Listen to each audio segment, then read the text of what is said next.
ಉಕ್ಕಿನಡ್ಕದ ಸಮೀಪದ ನೆಲ್ಲಿಕುಂಜೆ ಶ್ರೀ ವಿಷ್ಣುಮೂರ್ತಿ ಕ್ಷೇತ್ರ ಅಂತ ಹೇಳಿ ಸಾಧಾರಣ 4-5 ಶತಮಾನಗಳ ಹಿಂದಿನಿಂದಲೇ ಇರುವಂಥ ದೇವಸ್ಥಾನ ಅಂತ ಹೇಳುವ ಒಂದು ಪರಿಕಲ್ಪನೆಯೊಂದಿಗೆ ಈಗ ನಾವು ಇದನ್ನು ಜೀರ್ಣೋದ್ಧಾರ ಮಾಡಿ ನಾಳ್ದು ಮಾರ್ಚ್ 29ರಿಂದ ಏಪ್ರಿಲ್ 3ರ ತನಕ ಇದರ ಬ್ರಹ್ಮಕಲಶೋತ್ಸವವನ್ನು ನಡೀಲಿಕ್ಕಿದೆ. ಬ್ರಹ್ಮಕಲಶೋತ್ಸವವನ್ನು ಬಹಳ ವಿಜೃಂಭಣೆಯಿಂದ ಸಂಪನ್ನಗೊಳಿಸಬೇಕು ಅಂತೇಳಿ ಕೇಳ್ಕೊಳ್ತಾ ಇದ್ದೀನಿ. ಡಾಕ್ಟರ್ ಮೇಘಶ್ಯಾಮ ಅಂತ. ಇಲ್ಲಿ ದೇವಸ್ಥಾನ ನೆಲ್ಲಿಕುಂಜ ದೇವಸ್ಥಾನದ ಪವಿತ್ರ ಪಾಣಿಯಾಗಿ ನನಗೆ ಜವಾಬ್ದಾರಿ ಉಂಟು. ಶ್ರೀ ಕ್ಷೇತ್ರ ವಿಷ್ಣುಮೂರ್ತಿ ನೆಲ್ಲಿಕುಂಜ ವಿಷ್ಣುಮೂರ್ತಿ ಕ್ಷೇತ್ರ 1934ನೇ ಇಸ್ವಿಯಲ್ಲಿ ಬ್ರಹ್ಮಕಲಶ ಆಗಿತ್ತು ಕುರಾಯ ನಾರಾಯಣಾಚಾರ್ಯರ ನೇತೃತ್ವದಲ್ಲಿ.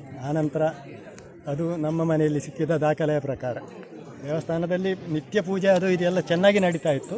2 ಮನೆತನಗಳ ನೇತೃತ್ವದಲ್ಲಿ, ಶರವು ಮತ್ತು ಸರ್ಪಮಲೆ ಇವರ ನೇತೃತ್ವದಲ್ಲಿ ನಡೀತಾ ಇತ್ತು. ಆಮೇಲೆ ಮಧ್ಯದಲ್ಲಿ ಸ್ವಲ್ಪ ಸಮಯ ಜೀರ್ಣಾವಸ್ಥೆಯಲ್ಲಿತ್ತು ದೇವಸ್ಥಾನ, ಸಂಪೂರ್ಣ ಜೀರ್ಣಾವಸ್ಥೆಗೆ ಹೋಗಿತ್ತು.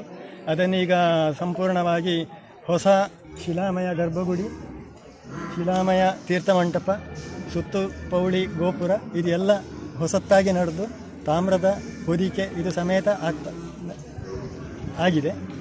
ಇದೀಗ ಸುಮಾರು 90 ಲಕ್ಷಗಳ ಖರ್ಚು ವೆಚ್ಚದೊಂದಿಗೆ ಕಾಮಗಾರಿ ನಡೆದಿದೆ ಕ್ಯಾಶ್ ಆಗಿ.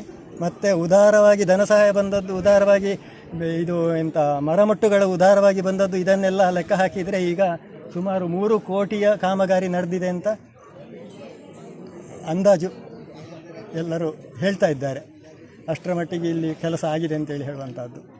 ಮತ್ತು ಇಲ್ಲಿಯ ಮೂರ್ತಿಯ ವಿಶೇಷ ಅಂತೇಳಿ ಹೇಳಿದರೆ ಕಟಿಹಸ್ತ ವರದ ಹಸ್ತ, ಅಂದರೆ ಭಕ್ತರು ಕೇಳಿದ್ದನ್ನು ನೀಡುವಂಥ ಮೂರ್ತಿ ಅಂತ, ಭಕ್ತರಿಗೆ ಶ್ರೇಯಸ್ಸಾಗುವಂಥದ್ದನ್ನು ಕೊಡುವಂಥ ಚಕ್ರ, ಕಟಿಹಸ್ತ ವರದ ಹಸ್ತ, ಇದು ಮೂರ್ತಿಯ ವಿಶೇಷತೆ.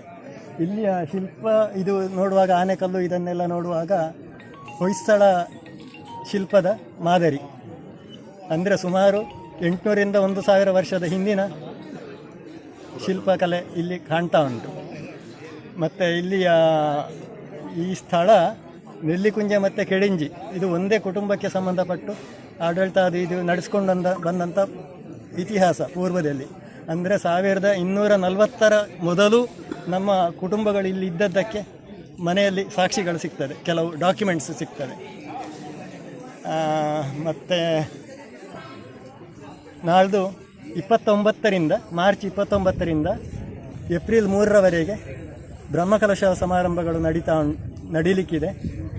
ಅದು ಎಲ್ಲರ ಊರ ಸಮಸ್ತ ಜನರ ಸಹಕಾರದೊಂದಿಗೆ ನಿತ್ಯ ಕರಸೇವೆ, ನಿತ್ಯ ಶ್ರಮದಾನ ಈಗ ತುಂಬ ಹೆಚ್ಚು ಕಡಿಮೆ 10-20 ದಿವಸಗಳಿಂದ ನಡೀತಾ ಉಂಟು. ಇದೇ ಥರ ನಡೀತಾ ಉಂಟು. ಇದನ್ನೆಲ್ಲ ದೇವರು ವಿಷ್ಣುಮೂರ್ತಿಯ ಕೃಪೆ ಅಂತ ಹೇಳಿ ನಾವು ತಿಳ್ಕೊಂಡು ಭಕ್ತಿಯಿಂದ ದೇವರಲ್ಲಿ ಬೇಡಿಕೊಳ್ಳುವಂಥದ್ದು.